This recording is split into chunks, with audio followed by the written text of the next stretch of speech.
Alright, well, welcome to this Category B matchup between MP Rebel Province and EFE team for Virgo Cup. This is the second week of the group stage, so we're getting ready for some more awesome games, just like last week.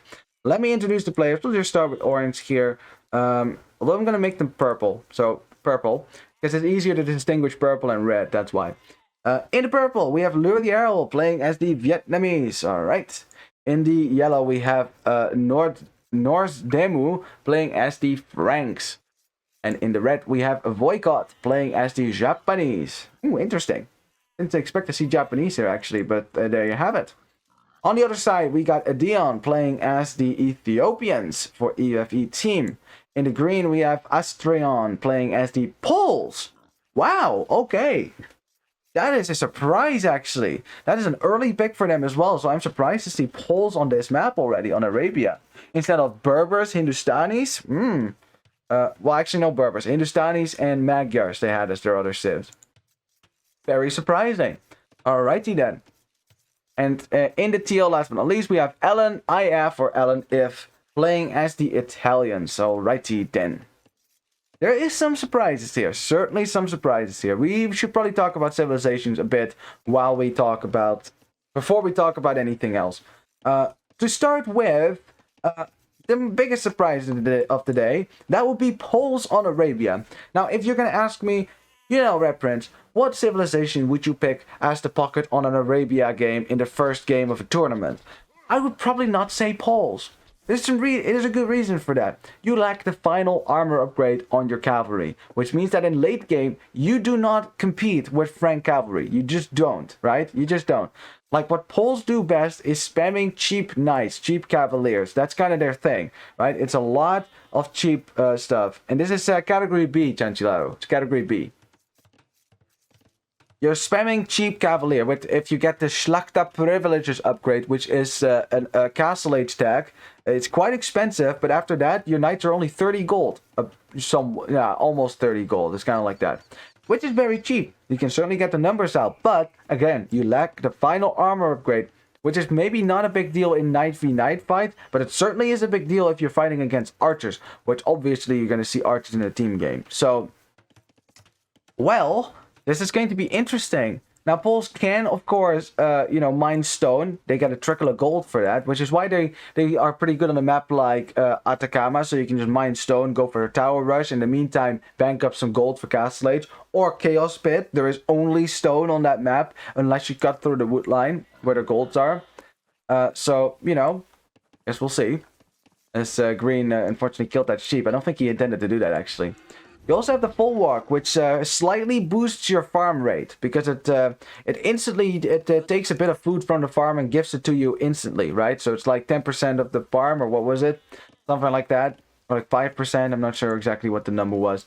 You get that for immediately, which does boost your farming rate slightly. Not as good as Khmer farming, but still, it's a pretty nice eco bonus. So Poles got some things going for them, but I still wouldn't see them as the top tier civ on Arabia. Certainly not in the late game. The longer this game goes, the more difficult it will be for Green to keep up with the Franks, who are just... It's just Franks, man. It's just what Franks do. They're just really strong. As we have a Drush coming forward now from Red. A pre-mill Drush, if you will, because the mill has not been built yet. As Red got housed, has to force down a house there before the mill even goes up. Now, let's see how Teal's going to respond to this. Teal does not know that Red is doing this. His scout is on the other side of the map here. He will still see the mill, but he will also see a barracks if he scouts correctly. That is, if he doesn't run into the town center. Oh, this is a disaster. Double disaster for Teal. Loses his scout, and now he's going to be surprised by a militia drush. See, there's no preparation whatsoever. Did get Loom, luckily, but now in the end, you're still going to have to scramble to get your villagers out. And luckily for Teal, he's able to run away his vills for now. Red trying to block these villagers. It's not going to work, though. Vills will escape. At least not that villager. She was kind of stubborn. Yep. That's it was a double whammy, losing your scout and then also getting hit by a pre-mill drush. It's can be pretty devastating.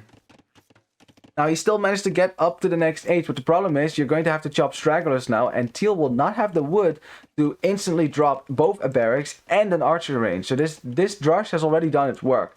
There's also another militia here as well, so red could upgrade it to a full-fledged, man-at-arm rush if he wanted to. Although red is kind of behind in the Vil count if you look at that. See, he's kind of behind in the Vil count. I think he had some TC idle time, something we can check probably. Let's have a look. Yeah, oh yeah, that's not good. Look at that, 2 minutes and 20 seconds of TC idle time. I think it's because he went for a third militia. That sets you behind significantly as well. And he wanted to click up here, but now as a result, he's going to have to do that with way fewer villagers than anyone else. So this Drush better do more damage, because he's behind in the Vil count already, and Teal is in the feudal age. Not seeing any aggression anywhere else. Oh, man-at-arm rush. Coming in though for the Ethiopian player. This is a very common opening for Ethiopians, by the way, because they get 100 food, 100 gold at the start of feudal age. So it's very easy to afford man-at-arms. Something that purple will not be going for. He's just going to go straight into archers. Let's see how he's going to deal with the men-at-arms. We have red still harassing Teal's base. So at least he's still doing some damage here, which is good. Scout v Scout fight though. Purple Scout has less HP. Now sees the men-at-arms, so he's going to have to prepare for that. Instant quick walls on the wood line, things like that. Yeah, but will not be able to prevent the men-at-arms from running in here though. And these villagers have to be saved. The scout going down for purple as well. Purple saving its villagers behind a quick wall, which is good. But the berries are still exposed. They could still be hit. If blue thinks about that though, as blue is... purple is trying to get another archer range up to get some archers out. Very nice. Should be able to deal with that very easily. We still have red hanging around. Let's see if he's going to get the men-at-arms upgrade. Because honestly, right... full HP on these, you could totally do that if you wanted to. There's only one archer out so far for Teal.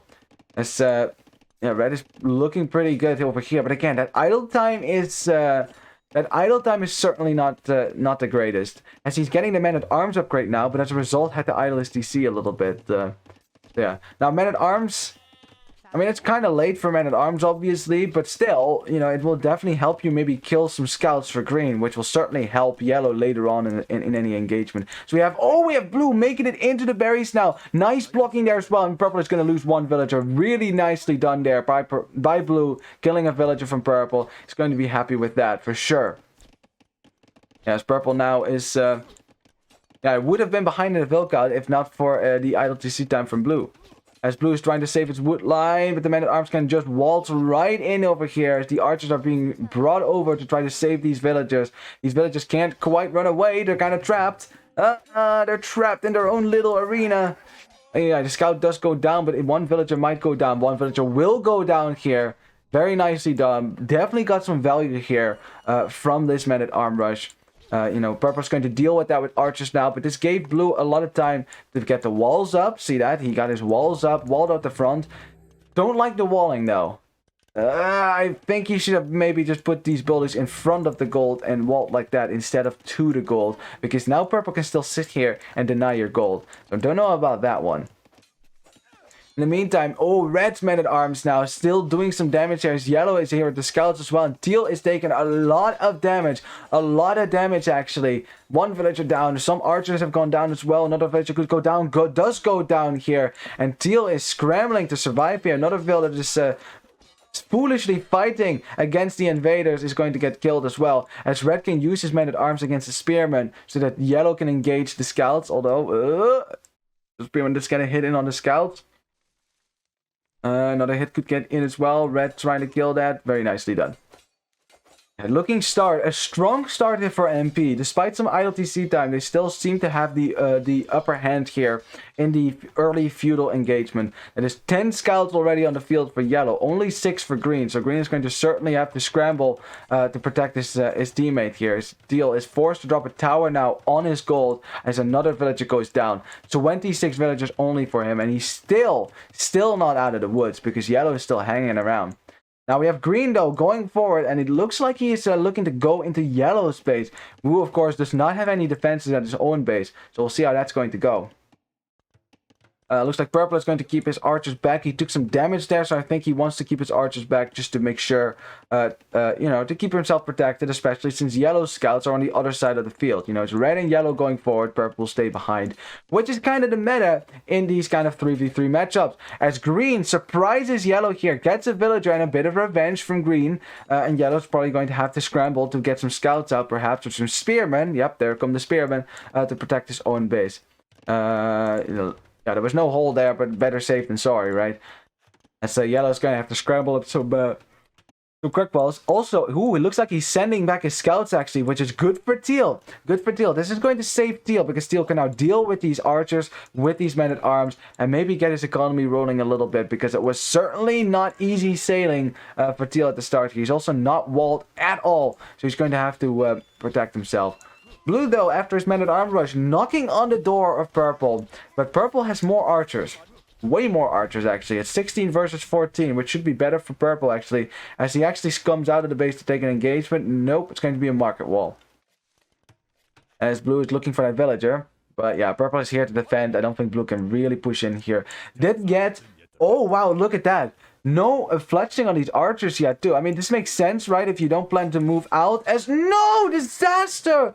Yellow deciding instead of going back to his own base, which would have been a mistake, to go right back to Teal's base. Absolutely ransacking the wood line here. That is 6 villagers going down. These scouts, yeah, they don't have any upgrades, but they're still doing the trick right now. They are Frank scouts with extra HP. And Teal is under so much stress right now. Look at the score for Teal as well. It's been really difficult on his side. He is the only reason, right, that he's not further behind red is because red has 5 minutes of idle TC time. Like, red is really struggling to keep the TC going, and that's something that red should probably work on this one. Like if you look at that, like 5 minutes of idle TC time is huge. With the amount of villagers that Teal lost, Teal should be hopelessly behind. But Teal's been keeping that TC pumping most of the time as red finds a hole in green's wood line. That's annoying, because yellow's going to send his scouts in, and he's like, you hit me, huh? Well, we can hit you as well. Yeah, that's going to be awkward for green as he clicks up the castle age, won't have the resources to make a lot of scouts, and he's probably going to have to deal with this himself now. Even running away the villagers to the other side. Yeah, yellow can't quite reach those villas. He's trying to chase this, but it's not going to work. Although, you got a wall just behind, though. Wall behind. Green, wall behind. Oh my god, green, why didn't you wall behind? Classic mistake, you can't do that. Oh no, green. So many villagers out in the open now. Yellow's like, haha, that is fun. She's switching up his scouts, and green is going to lose a bunch of villagers here. Ay, ay, ay, ay, ay. And the start for EFE has not been that great. It's not been that great. Like, the only one who's still doing alright is blue, who's still not really doing that much damage to purple, really. So it's going forward. This is going to be a struggle for green, as he's losing villagers over here. He's still losing villagers that are trying to run to blue's base right now, of all places. As green is forced to make some scouts to scramble, scramble to defend himself, which is that's painful, because that's food that could have been invested into knights instead of scouts. As green in the end does save 3 of these villagers, but that takes some damage there. Quite some. So he's heavily on stone right now because he's poles. Poles, at least you get to mine stone and get some gold for it, so you will have the stone for a castle at some point. Which, let's check the resources, actually. Does have the stone for a castle. Now, there is a good reason why green wants to drop a castle. He wants to get slacked up privileges in order to get cheap knights, which makes sense. Have ourselves a little engagement between purple and blue here, which seems to be fairly even. Ethiopian archers, against the Vietnamese archers with more HP. Ethiopians firing faster, as you can see, which is a very scary bonus. A very scary bonus as blue pushes in, and blue at this point has more archers than purple. So in the end, that engagement was pretty good for him. Alright, castle is coming in for everyone except Teal. Which makes a lot of sense, obviously. Purple also dropped the tower on his gold. Actually, there was a villager standing outside of the wall there, and blue managed to pick her off, which is always a nice field pick. But yeah. I have a castle going up now for green, who's going to keep himself protected, and Shlakta privileges will come in as soon as he can afford it. It is 500 food, 350 gold. So it's not a cheap upgrade to go for. As yellow is Also here, picking up some archers from blue, or some spearmen. I'm not exactly sure what that was. Yellow, though, dropping 3 town centers. So yellow is going to be booming as Frank's here. No surprises there. Not something that green will be able to do until he gets his economy rolling. I think he wants to get some more knights out first, which makes sense. Blue, though, still doing the damage to purple, and purple is certainly a bit on the back foot if you compare it. 43 villages for blue, 35 for purple, which is even less than teal. And just really to ram home that idea here, look, compare the idle times between the two teams. MP has significantly more TC idle time than EFE does. So even though EFE took a lot of damage, the fill count is actually in their favor. See, that's what I mean, right? That's what I really mean. Like, the amount of damage that MP did should have been rewarded by a significant vill lead, but it isn't because of their TC idle time. Which is a shame, really. Like, you do so much damage, you do so much effort, great teamwork on the part of yellow and red to kill a lot of teal's villagers. In the end, it doesn't really matter because teal is still ahead in the vill count, so is EFE. Which is just ironic if you think about it. Like, it's almost like raiding and being aggressive did more damage to MP's economy than it did to EFE's economy, which is not a good thing to be said about raids. Just so you know, like that shouldn't be the outcome of your raid, right? You hurting your own economy more than your opponent's economy. That is what you would call a failed raid. We see blue picking off some archers, also smartly here, wisely running back home to his own base instead of getting surrounded by yellow's knights and also purple's crossbows. In the end, though, now that Ballistics is in, Ballistics being in, yellow is taking an insane amount of damage, and all those early knights are now all gone. At the same time, green making his way into yellow's base with some knights and some light cap even, and that is pretty good there for green. I'm liking that so far. Just a little bit of raiding here. 38 villagers for yellow. Wow, what a swing around, actually. Like, after all this, after maybe what you would call a disastrous feudal age for EFE, they have swung it completely around. Look at the fill count, 138 versus 129. Look at the score. It's in favor for EFE. Way more army on the field as well. MP, after all that damage they did, are still behind, which is really, literally, it's just because of the TC idle time. And it's just going to start compounding at some point. We're just going to have to look at some resources here, or you can look at KD, which would be... Which one is that? Oh, it's this one. There you go. Have a look at that. As red scrambling up a town center on the gold. I like that TC. That will keep your gold safe and your left flank, which is good. Of course, the TC on wood as well. Yeah, red base is fine. He's alright here as teal and green are roaming outside of his base. I'm still waiting to see if these knights are discounted, actually. It's I didn't notice Schlachta privileges coming in, but I assume that green did get that upgrade. He has on 3 stables already, 1 town center. It's hard to afford that if you don't have that upgrade. So let's assume that he does have that upgrade then. We have red on the inside of his walls. We have yellow coming in on the backside, but green's shielding his crossbow buddy with his own cavalry. But remember, that's a lot of knights for yellow. Way more HP on those, as you can see. So yeah, green is going to have to be very careful. As teal is actually trying to weaken the knights more so, as red is trying to hunt down teal's crossbows. Teal has the hill, though. Has the hill, doing some damage that green needs to get in front. And now, let's see what the engagement is going to be like. Way more HP, though, for yellow and for red. Most of the cavalry for green is just a few weaker knights. So it looks like teal will, in the end, lose all his crossbows. In which case, if you know that, you start killing red's crossbows as well, which is what teal is doing at this point. Yeah, you try to kill these crossbows, because that way you lessen red's numbers and lessen the impact that red can have on your own base once they inevitably push out forward. As we have green running into red's base, actually trying to get some damage in.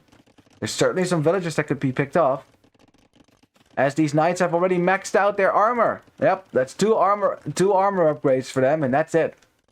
In the meantime, we have purple striking out now against blue, trying to go for some revenge. Purple is on 1 town center, blue is on 2. So blue will get ahead in the vill count. Has a large army of crossbows, Ethiopian crossbows, if you will. But that is a mangonel. Blue wanted to go out for a town center to even delete it as well. That might have been a mistake, because purple could run in if he wanted to. Although I don't think he should, because that's a lot of crossbows, and you can always expect some siege to go up for blue as well. I think blue needs a siege workshop right now. Make your own mangonels. That would be the play. Anyway, teal and green gathering now on these hills outside of red's base, as yellow is also trying to take that position, but it looks like green is going to get there first, which is a strategic, a strategic victory for teal and green, having these hills. Although yellow and red are just going to sneak right around the right side. Something that teal will actually spot. He's going to spot this with one crossbow that was sent out here. He's going to see that. Or not. I haven't exited yet, though. Yeah, well, now he sees the knight, so he should know. Yeah, there you go. He exited. Now they know. So let's see. 2 armies versus one another. But yeah, that's a lot more knights. A lot more knights from the Polish player. He definitely got Schlachta privileges. That is my guess. Because he's making knights from 4 stables right now. That's impossible to do with any other civilization unless you have a great economy. Which, ironically, right? Yellow has been on 3 town centers. Green is only now going to his second one. They still have the same amount of villagers. As we have a fight in the middle here between the 2 knight players. But there's way more green knights. And red and yellow are trying to get out of here. Unfortunately for red, his army is spotted. And green is on top of this. Will chase this down. Will destroy this.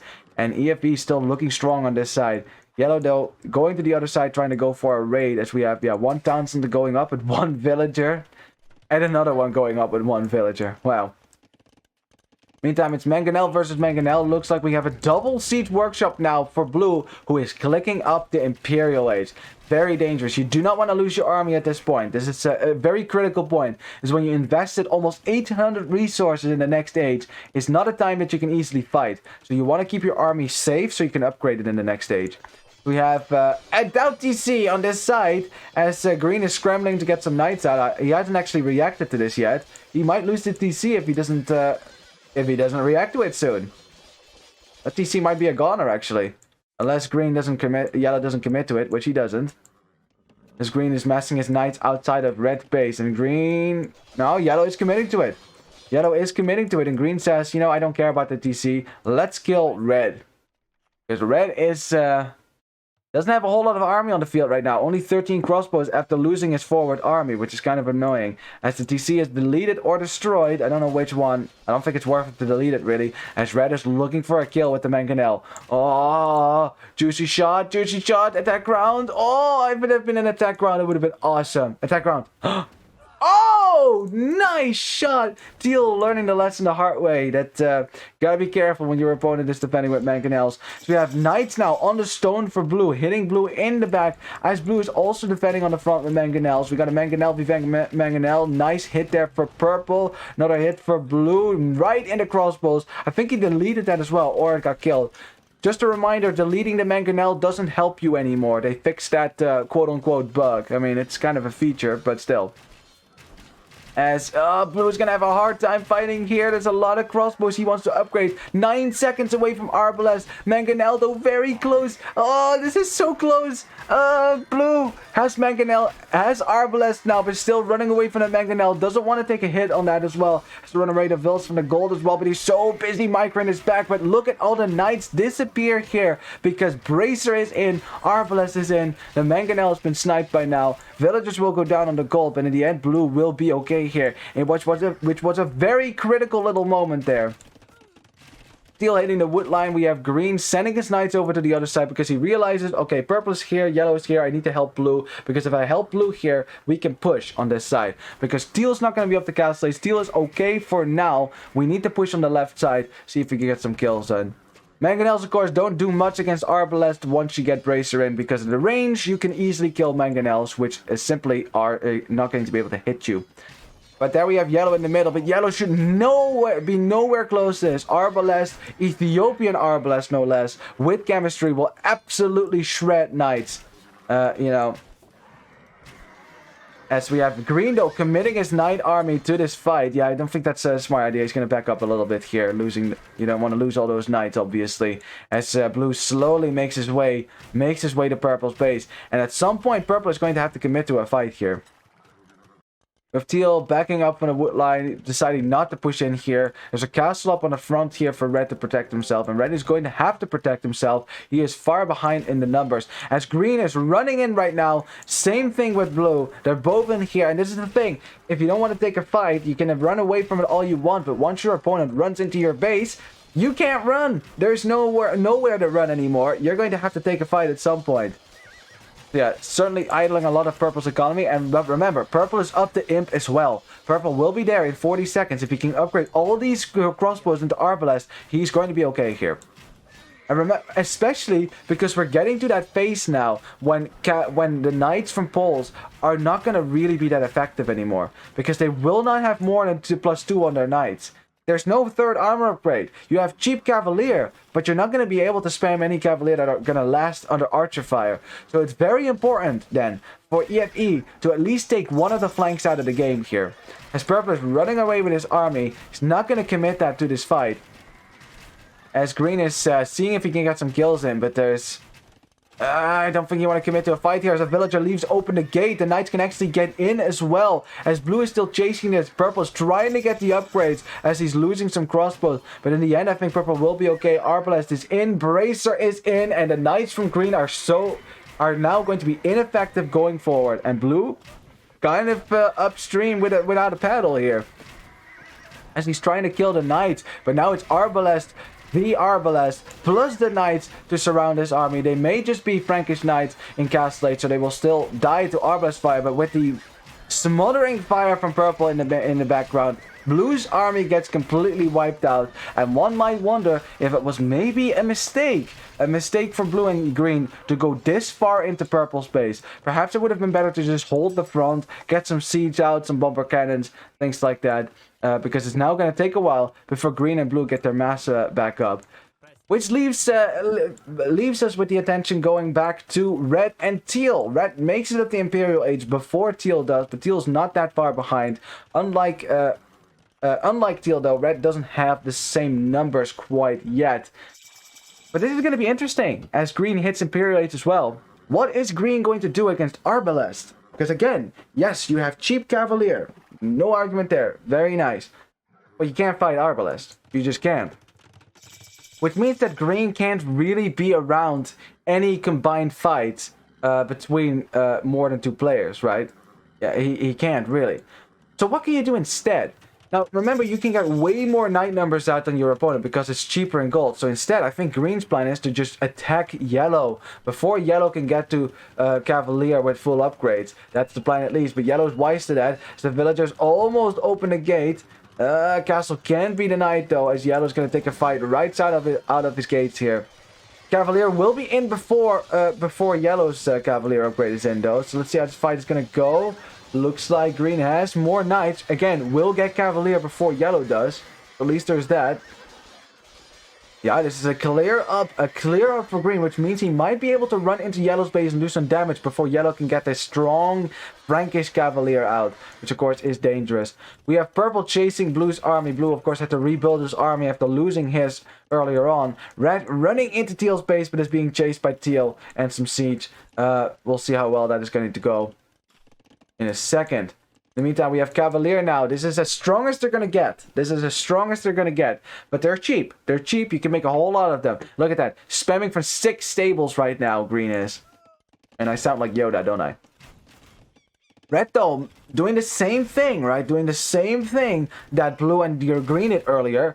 Except he doesn't have any cavalry support whatsoever. So honestly, I think that his Arbalest army is going to get cleared up here. He's focusing down Teal's Arbalest to try to lessen Teal's numbers. But as a result, Green, even though he has normal Cavalier with less armor, because they're not being focused down, these Cavalier are absolutely destroying Red's Arbalest. Very nice clear up there for Teal and Green, allowing them to maybe go back to the front now and hit Red where it hurts.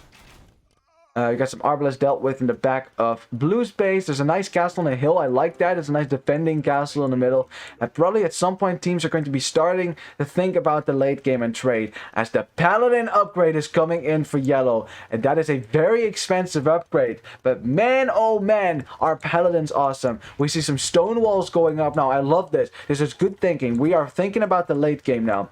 Purple and Yellow and Red, they probably know that since the Pulse player, as the castle gets the Knight from Red at the front, very nice, since the Pulse player does not have heavy cavalry, the longer this game goes, if you can get trade up with Paladin, the Franks win.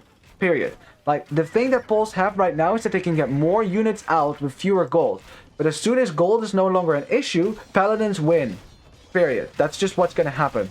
So that is the plan going forward right now. See that stone walls going up all over the map. MP is going to be playing the late game here, which means that EFE are on a clock. They need to kill as fast as they can, because if they let MP live and get trade up, Paladin spam is going to kill them. There's nothing they have against that. They can't deal with that. They'd have to go for Halberdier almost, which you know it's not going to work in team games. You know, because the Cavalier, no matter how many you spam, Frankish Paladin are just simply that strong. Just look at the HP going up in a sec. Look at that. 3, 2, 1. Bam. 3000 HP is only 16 units. That's 192 HP on these units. And just compare that to a Polish Cavalier. Here, let me click one. There you have it. This is a stat difference. Almost 50 more HP, more melee armor, more pierce armor, more attack as well. This unit absolutely shreds everything, right? Like Paladin v Cavalier is not even a fair fight. So let's see how EFE is going to deal with that. Well, for one, Green should probably commit to this fight, as Teal is losing a lot of Arbalest already. The Paladins are in, the Trebuchets have to be pulled back. Here comes Green though. Green has more Knights. So this is the thing, it's always going to be more of Green's Cavalier versus less Paladin. But Paladin are such a tanky unit, they do so much damage. And look at Green's Cavaliers melt over here. Although we have the hill for the Italian player. Very nice though. In the end, it ends up being an even fight because Teal has the hill, does a lot more damage to the Paladins than Red does. But in the end, yeah, Green is not going to have a lot of Cavaliers left. Look how fast they die. Look at that. It's like fighting Capital Age Knights, honestly. I think this is one of the first Arabia games actually of this tournament that I have seen that goes to a late game like this. Like, I still wouldn't be able to tell you which between these teams are going to win. It's 323 villagers versus 325. It's 156 army versus 158. It is so close. It is so freaking unbelievably close. Neither team is winning here necessarily. You have Blue trying to drop some Siege Workshop. Those are not going to go up. Pavis coming in for Teal though. That means his archers have some more armor. So we have another fight on the front here. Like, let me click one so you can see. See? 5 pierce armor, 4 melee armor. Which is better than the normal Arbalest. Which doesn't have that much armor, actually. Which is probably going to be needed and necessary for Teal, as he's going to have to deal with a lot of Paladins here. And Green is going to have to spam in all the Cavaliers just to keep this front alive. Which leaves Blue kind of on his own, although Green did send in some Cavalier on this side. Which, again, you cannot fight these Arbalests. That's a waste of your Cavalier. Instead, Green is going to be looking for a way in. And I like that a lot more. Yes, yes, break through the gates. There was no stone wall here. Kind of an oversight for Purple, because now you have Green Knights running into your base. Which can still be fairly annoying. Purple trying to wall that out did not work. And Green is going to be raiding around for sure. Another castle going up for Teal, close to the Red's base, but he's going to have to support that with some military first. Red has some Arbalest there to deny that. So Teal, you got to send some of your Arbs over as well. Got a central castle now for Yellow. I like that, taking some map control. Especially since you're going for late game here. Paladins being sent into Purple's base to try to kill the raid here. As Purple did lose a lot of villagers there. 62 villagers for him now. Which is not a whole lot. But we have 168 villagers for Yellow. That might even be an overboom. As he's also trying to get some trade up, I'm sure. Because that's the plan, right? The plan is we hold the front, we get our trade up, and then we spam Paladin. And we win. Which is a good plan. But the thing is, that does give EFE some time to get some more military out. And maybe dominate on this side. We even have some elite skirm now to help Blue in the fight because he's outnumbered by Purple. On the other side though, we have Teal breaking into Red's base. The town center could go down, will probably go down here. As because the Paladins for Yellow weren't here, suddenly Teal and Green are pushing into Red's base. And Red is going to have to defend himself by himself. Going for skirmishes is not going to save you now because of course Green's cavalry is here. Yellow's cavalry is not. Yellow instead is sending his cavalry against Blue, which is going to be great against these skirmishers, which Blue is going to try to use against the Arbalest, while using the Arbalest against the Paladin. Very tricky fight here for Blue, as he's actually sacrificing his trebuchets. No, pull them back, pull them back, pull them back. Maybe a slight mistake there from Purple. He right-clicked one of the traps, and as a result, the ARPs weren't firing for a while. as blue is trying to hold his front there. He has a castle, but of course purple will be coming in with some siege sooner rather than later. I actually see a lot of light cap coming out now from the Franks player. That tells me that the Franks player doesn't have a whole lot of gold right now. Let's see. Yeah, doesn't have a lot of gold. He's trying to get trade set up, but Paladin is such an expensive upgrade, right? It immediately lessens the amount of knights you can actually make. So, as we have teal fighting against red here, it's pretty much 1v1, but teal losing a lot of numbers there. There's a bunch of skirmishers in here as well. And if green isn't here with cavalry, then suddenly it's a whole different matter. So we have yellow storming in with a giant army of cavalry as green comes in to reinforce. As purple loses some numbers here, and green, is he going to commit to the paladin or is he going to commit to purple here?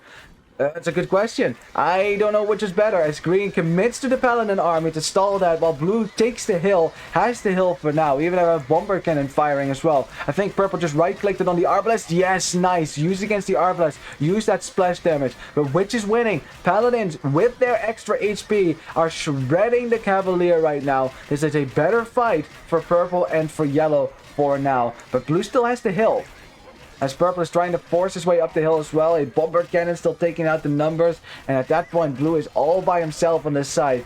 Has more arbalest, but he's taking some losses here.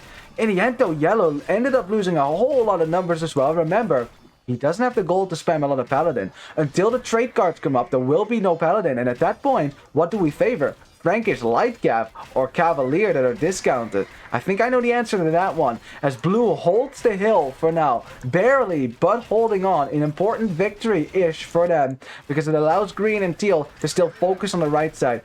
Because if there's cavalier here, suddenly those skirmishers aren't going to do a whole lot. Although, remember, no armor upgrades, no final armor upgrade on these cavalier, obviously. So skirmishers even could kill these.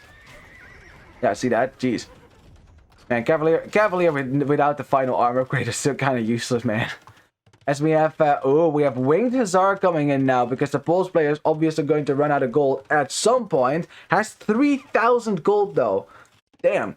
We have the trade, first attempt at trade being set up over here. We have a castle drop now by the Pulse player on this hill. A very important hill where a giant battle took place earlier. Very nice indeed. Blue, though, coming forward again, trying to break through the walls, as purple is going to try to wall behind that. He's making Imperial Skirmishers, though, which is a pretty sweet unit in team games to have, because they're tankier than a normal skirmisher. Not, though, when there's cavalry involved. Then you don't want to have anything to do with skirms. It's interesting. It still seems pretty even, but the problem is, look at that. How much trade do we see for yellow? Not a whole lot. He spent a whole lot of gold on paladins, and now he doesn't have the gold to get the trade up and running. This is a problem, because that delays the paladin spam significantly. And right now, green, who has plenty of gold, look at that. He is spamming cavalry everywhere. The military count's starting to rise for EFE. It's starting to fall a little bit for MP Rebel Province. We still have yellow and red holding on the right. So yeah, you see teal having to back up a little bit against all these arbalests and skirmishers, because green wasn't sending the cavalry that way. Green instead is sending cavalry to the left. They have broken through the walls. Oh, this is bad. This is really bad. The strategy for MP requires that they keep this wall up, that they keep the sides, that they can trade. But there is no trade. What are they going to do if there's no trade? Without trade, there won't be any paladin, and without that, you're suddenly going to get overwhelmed by a pole spam. Yellow trying to get a castle up in the middle, though, as green is trying to deny it, but it will go up eventually. Castle for green on the right side is going to go down. But again, all that green needed to do here is just set the gather point this way and start spamming in some Winged Hussar, as we have Silk Road coming in, which makes trade units cheaper. And man, even a little bit of trade will sustain that cavalier spam forever. Forever. It's so cheap. As we now have blue and green on the left here, denying the gold and the trade from yellow. That is a big deal. Purple and yellow, they have to deal with this. You see that yellow sending his entire army this way. They have to kill this. They have to kill this and get that wall up and get trade up, because otherwise they're in trouble. They're in trouble. Their economy is starting to fall behind. It's 270 versus 340 now. Army count is starting to fall behind. MP needs paladin. They need paladin. Otherwise they're going to be overwhelmed by the Poles, who can simply outspam the Franks easily with that discount. They're always going to get more Cavalier out than Paladin. But if you can't get any Paladin out at all, that's a problem. Looks like yellow is kind of overwhelming, though. Is this going to be the clear up that they need over here? We have some Imperial skirmishers fighting the wrong fight. Should be fighting this Arbalest army on the hill. Purple needs a micro here. This yellow is trying to take this hill, but my god, it's like Agincourt, Frankish cavalry getting absolutely shredded by, well, Ethiopian Arbalest this time around. We have Cavalier, though, making it through the wall over here in the middle, or I don't know how they got through. In any case, they're looking to raid Red's base, which is a problem for Red, because Red already needs all the resources he has to try to hold the front here. That's a lot of skirmishers, though, and now the cavalry is here, and watch how fast these skirmishers are going to disappear over here, as Teal with some bomber cannons lays siege to Red's castle, and now Yellow's going to have to put out a fire over here. There's still only 3 trade cards on the field. There's no gold. He doesn't have any gold to spam Paladin, so you're stuck with Light Cav, which Poles suddenly have the better units. They have Winged Hussar, they have Cavalier. Look at this fight go the way for green. There's way more green cavalry on the field. Only 3 Paladins to join the fight over there. Castle will go down, and Red is going to start losing the front of his entire base rather fast. Jeez. Now we still have the middle, which green and teal is actually slowly trebbing down. We have blue, who had to back up after finally losing his army on the front to the Imperial skirmishers. But he still will be able to control this hill, obviously. So purple's not out of the woods yet. But the real fight is happening on the right, as green and teal are slowly, well, quite steadily, pushing into Red's base. Red has expanded his economy quite far to the back, but Red doesn't have any gold. No one has gold on MP's team. No one has gold on EFE's team either, but look at that. Look at that trade going up. Look at the trade cards. That's 21 trade cards already for the Italians. They're cheaper as well because of the silk tech technology. We have 3 trade cards for the Poles player, but look at that. He's got 100 Cavalier queued still. 100! Look at that. That's 3,000 gold in the queue right now. Still coming out. Over 100 Winged Hussars queued as well. Like, the spam is not going to end anytime soon. Compared to the queue for yellow here. Light Cap and a few Paladin. He's got 9 trade cards right now. No trade cards for Red. No trade cards for Purple. There is no trade. At some point, they're going to have to switch into Imperial Skirmisher only. And the problem with that is, it gets absolutely countered by what green is throwing on the field right now. MP is trying, but can they still do it? As now teal and green, they're pushing further and further to Red's base. They can start dropping some castles, and the closer they get to the little trade that yellow and red have. I mean, at this point, it's not even worth defending it, because there's just no trade whatsoever. There's nothing worth defending. They're just completely dependent on trash right now. I mean, they have a lot of food and wood, but not enough. Not enough for gold, as yeah, trying to sell wood and food, it doesn't get you any gold anymore at this point.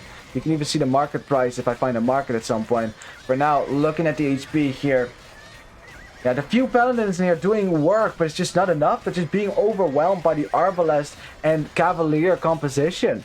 This is what Poles can do. If you can deny your opponent trade, Poles can outspam everyone with cavalry. They are the gods of cavalry sets. And the GG is called here by Yellow as he taps out an MP after an hour and 12 minutes. Realized that without gold, without trade, they will not be able to stop the Polish spam. The Arbalest, you know, advancing on both sides on them. It's GG. We're just waiting for Purple to resign, obviously. Man, what a game. What a fantastic game, you guys. This was one of the best Arabia games so far, that's for sure. It hasn't gone to late often yet, but when it does so in a glorious fashion. Wow. GG! EFE gets their first victory against MP, takes the first point in the set, and Jesus Christ, what a good game. I love this. So let's analyze this, shall we? Let's analyze this. I think the defeat of MP comes back to 2 things. 2 main things here. I mean, there's a lot going on in this game. You can hardly point back to one particular moment. 2 things.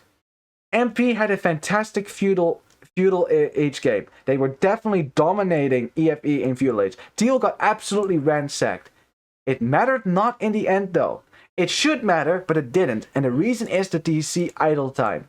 It was 5 minutes on average for MP at that point. Especially Red had a lot of idle time early on, which meant that Teal actually was ahead of with the Vilkind compared to most MP team members. That's a problem. If you're going to go for a raid, I mean, you can't really see it anymore right now because, well, obviously it's late in the game, right? That's a problem, right, if you go for a raid, but in the end you have less economy at the end of it than your opponent. That is a failed raid. You know, it's... I mean, I wouldn't say a failed raid because it could have been worse, right? You know, your opponent could have been way ahead of you with Vil counts. At least you even it out a little bit. But ideally, right, you raid your opponent and then you're ahead in the Vil counts. That's kind of the idea. That didn't happen because of the ILTC time. So as a result, in Castle Age, EFE actually got ahead, and Castle Age was certainly a win for EFE, with MP struggling to hold on both sides, which they did do.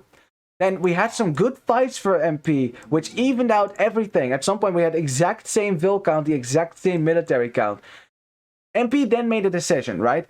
We need to play late game. We're going to stonewall, right? We need to play late game.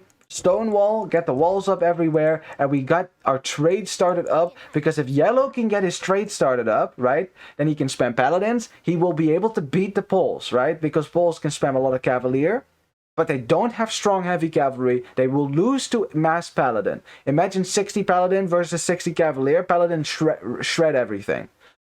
That's the game plan then, which is important. That leaves EFE with a limited time window to do damage, and that's exactly what they did. Because Yellow was not able to get the trade up, EFE managed to push through the walls on this side, doing a lot of damage to Purple. At some point though, Yellow was forced to spam Light Cav, didn't have any Paladins anymore, and at that point, Green with the Cavalier spam was able to dominate. Look how many Cavalier he still had in the queue. Plenty of gold still for Green. They even had trade up, up and running by the time that this game came to an end. And those were the two main factors that contributed to MP's loss, as I see it in this game. Those two main things. The idle time at the start and the fact they weren't able to get trade up. Those two things. If they had been able to get trade up, they would have been able to still win at the end. That's how even it was. That's how even it was. Paladin would have killed everything here, but they weren't able to sustain that long term because the trade wasn't up. I think next time maybe that's certainly something to focus on, getting the trade up and running, which is difficult, right? Because you're already getting overwhelmed by your opponent while you try to save your teammates. It was certainly not an easy game to play this. So yeah, wow, fantastic game though. Now, looking at the military count, let's have a look. Yeah, lots of military production from everyone on all sides. So it's not like anyone didn't produce any military. They certainly all did around the board. It's just that the military that EFE started producing ended up being a lot stronger than the military that MP produced, because MP ran out of gold. They ran out of gold, so they were forced to make trash units. And there's your KD. That's what happens when you make trash units. I'm surprised that Purple even got an even KD. Look at that. 323, 323. Awesome. Economy-wise, let's have a look at the gold, shall we? We got a lot of gold collected for the Franks player. Now, the reason for that is that he took the middle, took all those extra golds that were in the middle, had a lot of extra gold. But Paladin is expensive. It's so expensive that despite having more gold than the Poles player, significantly so, almost 3,000 more gold, it doesn't translate in a lot more gain in the end. You know, but look at his teammates as well. Only 10,000 gold between the two of them. That was more for Teal and for Blue, especially Teal, who had some trade going up. Look at that. Already had some trade profit up. 2,300. That was starting to get pretty good for him. Certainly helped by that bonus that the upgrade Silk Road that Italians get, which makes your trade cards cheaper, which is a pretty good upgrade actually. I think that affects your team as well, doesn't it? Or not? No, I'm not sure. It might. Who knows? Wow, Villager Max actually for Purple. Always 67. Damn, Purple has been behind this entire game with the Vil count, huh? Yeah, he didn't add town centers until really late, so that's interesting. Did have a giant army though, so I mean it didn't really matter that much. But in the long term, right? If you lose your Arbalest army, it's going to be impossible to rebuild it if you don't have villagers. Now, who was the fastest player? 3, 2, 1, bam! It was Yellow. Yellow. Well, I mean, he kind of had to be the fastest, didn't he? To send those Light Cav and Paladin all over the map because, geez, like he had to put out so many fires everywhere. Yeah. After that, on the other side for EFE, it would be Blue that was the fastest player. All right. Well, G to the G's. Good stuff, you guys. Good stuff for now. Let's let me update the score. Here you go. That's a 1-0 for Team 1. Bam. And that means that we will be going to the home map for MP, which is, and now I have to actually check because I forgot. What was it again? Was that Colosseum? I think it was. Yes, it is. Awesome. We haven't seen that map yet in this stream, so I'm very happy about this. Are you ready? Let's go. Because I'm curious to see what MP is going to be able to do on their home map, because these teams are so even. I expect great things. Let's go. Alrighty, well, welcome to this freaking wasteland. No, this is not African Clearing. This is called Colosseum, which is a map from the Battle of Africa 2, by the way. You know, that was included in the map pack for Virgo Cup. Any case, it is 1-0 for EFE, who are now in the even colors. I guess they switched colors then, which is super convenient for us, but alrighty then. Well, at least we know now. Any case, let me introduce the players whose home map this is. That would be MP. I know it's confusing, but it is true. In the teal, we have Voicod playing as the Saracens. Alright. In the green, we have Norse Demo playing as the Berbers. Ooh, he will like that, spamming cavalry. In the blue, we have L'Oreal playing as the Portuguese. Interesting. Interesting indeed. In the purple, we have Celts for Adion. Celts? Wow, alright. First Celts pick from Virgo Cup that I've seen at least. And there we have it. Celts on Colosseum. We got Magyars for Astrion in the yellow. I like that for sure. That's a great sip. In the red though, we have Alan If playing as the Incas. I like that as well, actually. Alright, well, let's talk about the map first, shall we? So Colosseum is it looks like African Clearing. But there's no fish, right? So there's not a whole lot of extra food. It is completely empty in the middle. It is one of the most open maps in the tournament. It also means that you're going to have to take wood all the way in a wood line that surrounds the entire map, as you can see. So there's plenty of wood on this map. It's just really far away from your TC. This is why, you know, a civilization like Khmer and Cumans could be nice to protect your villages on a wood line. Being able to hop into houses or building a TC in feudal age. These are all nice things. Doesn't mean you have to go for the civilization. I'm just saying those are some relevant bonuses to keep in mind. Of course, instead of trying to defend your villages, you could also attack your opponent's villagers to force them into defense, which a civilization like Magyars are going to be exceptionally good at, with their extra attack on scouts as they go up, because you get the attack upgrades for free. Always a nice bonus in a map like this. Now the map is very open, which means it should be easy to lame. And oh, let's see if Red is going to go for that. Of course he's going to go for that. He is, of course... No? Oh. Aww. Red! Lame! You have an Eagle Scout. It's like the best unit to lame. You can just run home. You don't even have to worry about... taking too much damage from the elephant. As Teal is taking a fight now against the eagle. Now he can't win this fight, but it might actually be worth it to weaken the eagle, because at least he can't use it for a lame anymore. You see, now Teal's gonna run away, and now Red can't lame because he lost too much HP. Oh, I think he should have just gone for a lame, honestly. Like, I think he would have been able to get away with that. Teal's scout was kind of out of position. Green wasn't here yet. Yeah, so now Red is going to have to run away. I think he wanted to hang around here, maybe see if Teal brought a villager out and then lame that villager. But in the end, he's going to have to run away now. On the other side, no laming shenanigans on this side. So I think it will be okay. Purple actually took this elephant first instead of that one, which this is the riskier one. So that's a risk letting that one sit there. That could be lamed quite easily. Anything else we really need to talk about? And maybe the lack of resources, actually. Let's see. You start with 7 and 7. So 14 tiles of gold. That is a little bit more than standard. It's your standard Arabia gold plus 3. But that's it, by the way. That's it. There's no more gold in this map, actually. Except if you take some relics, which are spread out across the map, obviously. But yeah, that's it for the extra resources then. So you're going to be running out of gold at some point if you don't get trade up. We have a little box here from Yellow, who wants to keep his villagers safe. Which that's a lot of wood investment, actually. Some players prefer to go for, yeah, smaller walls, as you can see. Or instead of a box, they make it a little, you know, just a little bit circular. That's usually what I do, actually. And the reason why they invest in so much wood in the walls here is because then archers might not be able to reach your villagers by the time they get here. Or you could, of course, be like red and be like, eh, I don't care. I'll just leave it open. It's fine. Scout v Scout fight between blue and purple, though.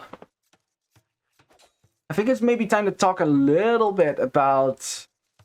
resources, actually. See that for purple? All his golds are forward. Very awkward. At least blue has some gold in the back. Now, everything is open, so it's not like it really matters, but it does maybe invite a tower play, or at least aggressive play from blue to try to deny the gold from purple whatsoever. Yeah, teal has 1 gold in the back as well. That's nice. Same thing for red. So it's really purple who's going to struggle with his gold. He's also Celts.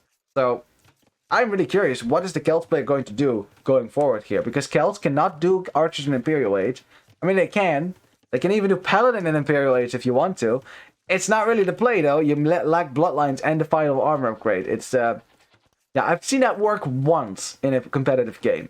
Literally only once, and that's just because the opponent thought that it was going to be champions and prepared accordingly, and then suddenly it was going to be Paladin.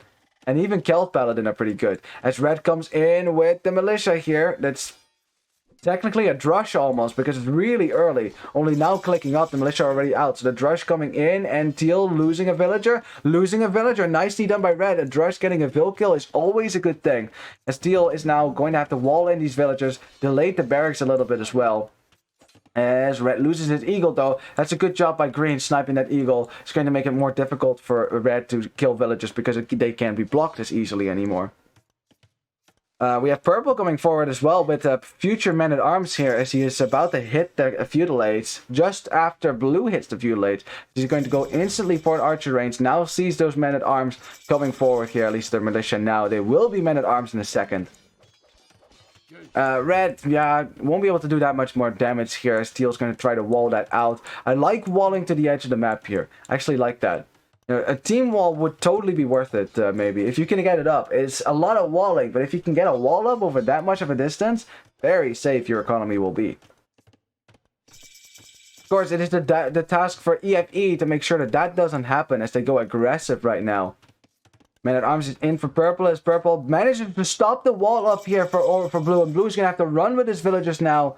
Loses the man-at-arms, purple does, but gets the scout. Yeah, purple still has to still has to leave his gold now, which is going to make archer production a lot more difficult, doesn't it? We have red, though, breaking through the walls on this side, but there's some green scouts there. Red did not get the men-at-arms upgrade before, but he is going to get it now. Oh, please tell me you're going to wall it in. Walls it in. Woodline is safe. Teal losing his scout, though. Good job. But green is here to chase that. There's men-at-arms now, so I don't think you want to fight that. Probably better to try to hit red, who is completely open for now. Is going to wall this in, though.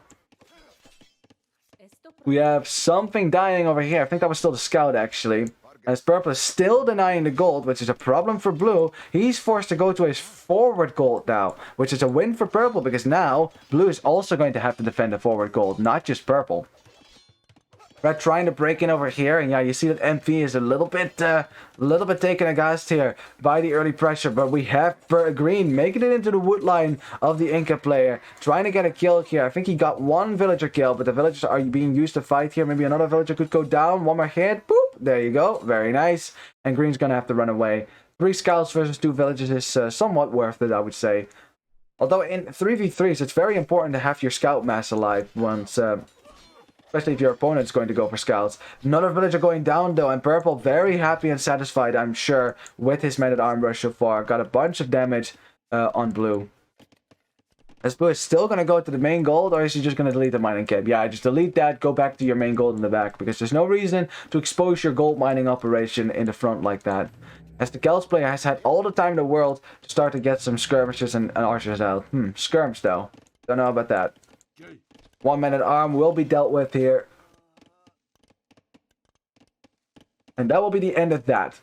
We got yellow scouts chasing away green scout on this side. Very nice. We got red sending some more villagers to the wood. It's always going to be dangerous to send more vills to wood, but you kind of have to. You need the wood after all. Now red's little wood chopping base is fairly safe at this point. I think on this map, you just kind of need to wall in your villagers. You just kind of need to, because it's too exposed like this. Like, it's always possible for your opponent to send in the scouts and kill them. Green picks off an archer, very nice. And even dodges the spearman while doing so. Good stuff. It's 84 villagers now for MP, 90 for EFE, as EFE again has less idle time overall than MP does. So that's still something that kind of that MP kind of struggles with in this game as well. And you'll see, for example, if you compare green to yellow, yellow's got 33 villagers, 26 only for green. It matters, trust me, it does matter. Teal doing a good job there picking up the spearmen. Now green can engage with the scouts, and yellow's going to have to scramble to get by here as well. Pushing back this army. Ooh, maybe too far. Green and teal are trying to back up as yellow tries to engage the archers from teal. Gets one of the archers, and awkward fight to take here, but yellow and red have more mass here, and teal's going to lose all of the archers at this point. Yeah, he gets split up from green. Green's going to have to back up now to try to keep his scout mass alive, as that was a good fight there for yellow. As yellow has more scouts on the field than green right now, and I wonder if that comes back to green sacrificing some of his scouts to pick up some vills from red. You know, you always got to ask yourself, is that actually worth it or not? Now, we do have purple with his forward gold, so it's going to be awkward if blue comes forward, as blue is hanging out in the back gold, and blue again off of his gold. And look at the archer production from blue. There is none, right? He was already on one archery range. Now he's not even producing from that archery range. He can't afford it, right? And that's really the danger. You gotta keep your gold safe. I think on a map like this, if you feel like you're behind like that, towering, totally worth it. You know, I think that's certainly worth it. I'd rather buy some stone and then keep my gold safe so I can get my archers out, rather than losing my gold. As green joins in to save blue a little bit, as blue is dropping a farm. No, that's green. Okay, green accidentally dropping a farm over here. I hope he realizes, because that's 60 wood he's not going to be able to use now in his own base. Green, are you going to farm all the way out here? Is he actually sending a villager? Nah. That'd be crazy. You know, the thing is, yellow could see this. He could totally snipe this and just deny 60 wood from green if he wanted to. He could totally snipe that, because you can actually see farm foundations, right? Let's see if yellow's going to do that. Oh, hit the farm. Hit the farm. Hit the farm. Hit the farm! Okay, well, I guess not. Well, next time, yellow. Just hit the farm. You can actually... It's 60 wood down the drain. Very good. I guess that farm will just be there. I guess we'll have to pay attention to that, actually. We have teal abusing the market here to try to get up to the next stage here. He's buying a lot of food. Will almost be there as yellow makes his way to the castle age. Red and purple, though, not so much. Especially red is quite far behind, as red is trying to hit the villagers, but won't be able to break in here because it is walled. As teal is defending outside of the walls. Villagers, though, should be very careful not to die here. It's 11 archers for red, only 8 for teal, so red can easily win this fight without microing. Teal's gonna have to micro there. Yes, teal has to back up. Had some idle archers over there as well. So we have, ooh, interesting, good. We have scouts and archers going to the west here, which blue must have spotted because he's dropping a tower on his wood line right now, which will keep him safe, well, at least push the archers away, so I guess they're gonna give up on that. Still an archer's villager snipe there for purple. Very nice. Purple has clicked up to the castle age. Red will click up soon, I suppose. But teal and green are going to get there first. Blue is also not up yet. Blue did take some damage there. Still is taking damage right now. So, yeah, but they won't be able to break in over here. The tower will keep him safe. But now he can't tower his gold. Right? So his gold is still going to be an issue. And blue doesn't quite have the army mass to really defend himself if purple and yellow decide to gang up on his gold again. Red denying a third stable archer range from teal. Yeah, he's gonna have to be careful though not to lose his archer mass, because green is hanging around here as well. Who will be getting upgrades on the scout soon, I suppose. Yeah, he's lacking all these upgrades just yet. We'll get that as soon as he can afford that. We have yellow and purple hanging around blue's base, and blue can't really do anything about that, but nonetheless. And thank you for the follow there, Sourtef. Welcome to the Horde. Also nicely played earlier.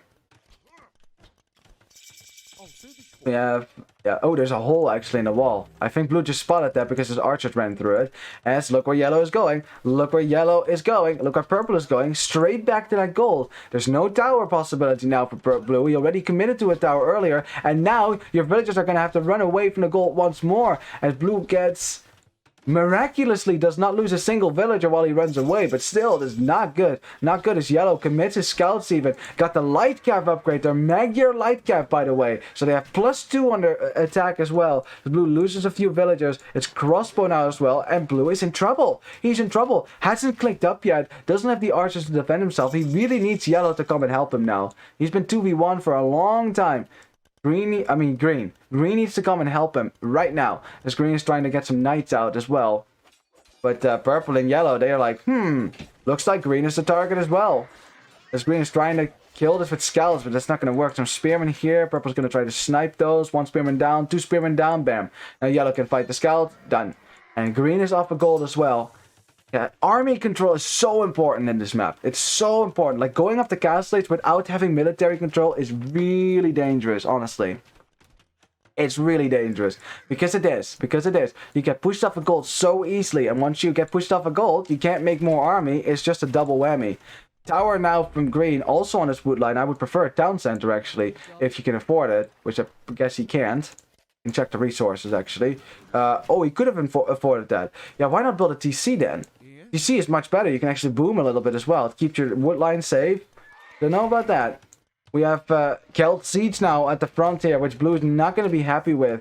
I mean, we have Teal running into red space, though. So red is a little bit behind for EFE. So Teal could certainly do some damage and even this out. As red is going to have to abandon this gold. Yeah, the same thing on this side. Military control is so important, as red is actually taking a fight against the crossbows. As Teal has right-clicked the villager, so as a result, lost a few crossbows there without being able to defend himself. Meantime, Green is pushing back this army. Yellow does not have the knight numbers here right now to defend this. So he's going to have to bring in his knights himself. There's some knights chasing, though, so I think he will be okay now.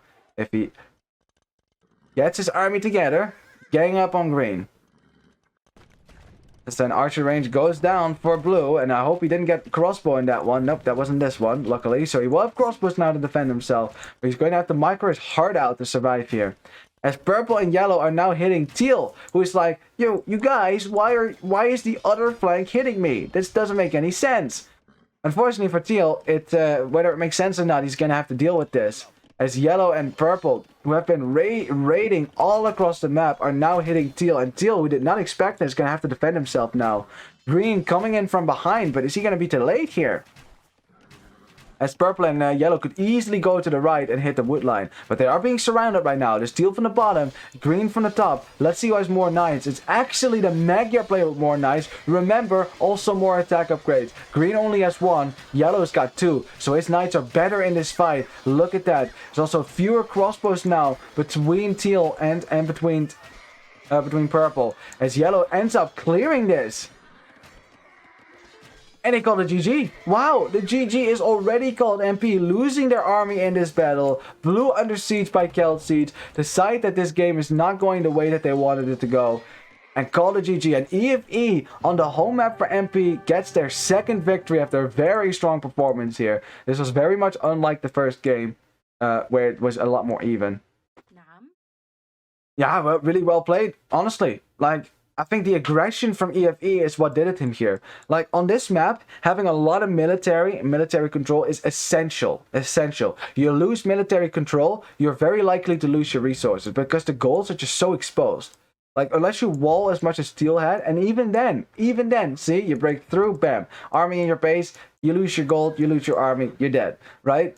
And so what happened to Blue? Blue kept getting raided on this gold, wasn't able to get an archer army out. I think he must have lost all of archers here. I want to just check that back, actually, because we weren't able to look at this side. So let's just really quickly go back in time, because Blue actually had like 12 archers over here. So yeah, there you have it, actually. Here you go. Oh boy. Blue is going to try to micro down 2 Kelp Mangonels. Here goes 1. Gets 1. The second one. Shot. Nice split micro. Very nicely done. Another split micro. Nicely done as well. But can it last forever? No! Ouch! Right in the middle of the crossbows. He was doing so well too, though. He was doing so well. Oh, man. Yeah. If he had won that, maybe they would have continued playing. But, yeah, now it was a GG. So there you have it.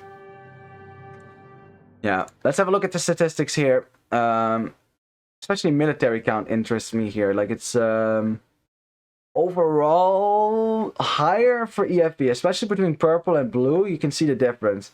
Yellow got 27 knights out. Of course, more knights for green because he's Burbus. But remember, the knights for Magyars are better unless you get the attack upgrade, which is, of course, an investment. That's about 3 knights of investment, actually. So that makes up the difference immediately. Economy-wise, great economy there for yellow already. He was starting to run ahead with his fill count. You see that green falls a little bit behind, which, of course, makes it more difficult to spam. You can tell by the Vil count. Look at the Vil count difference. Ooh, wow. This is actually the most significant difference. Yeah, especially at the end. Like, you have so many more villagers for EFE than for MP because they got hit so hard. Now, let's have a look at who was the fastest player on this map. That was Green, once again, taking the top with 77 overall GAPM. Very nice. Closely followed by Blue. Also, once again. So, yeah, nicely done. All right, well, I would like to say congratulations for EFE for a very convincing win as well. Although, what a fantastic first game that was. You know, MP certainly had a lot of chances, and I think these teams were more evenly matched than you might think, even though it is 2-0 in the end. Yeah, congratulations for EFE, and good luck next time for MP Rebel Province. GG.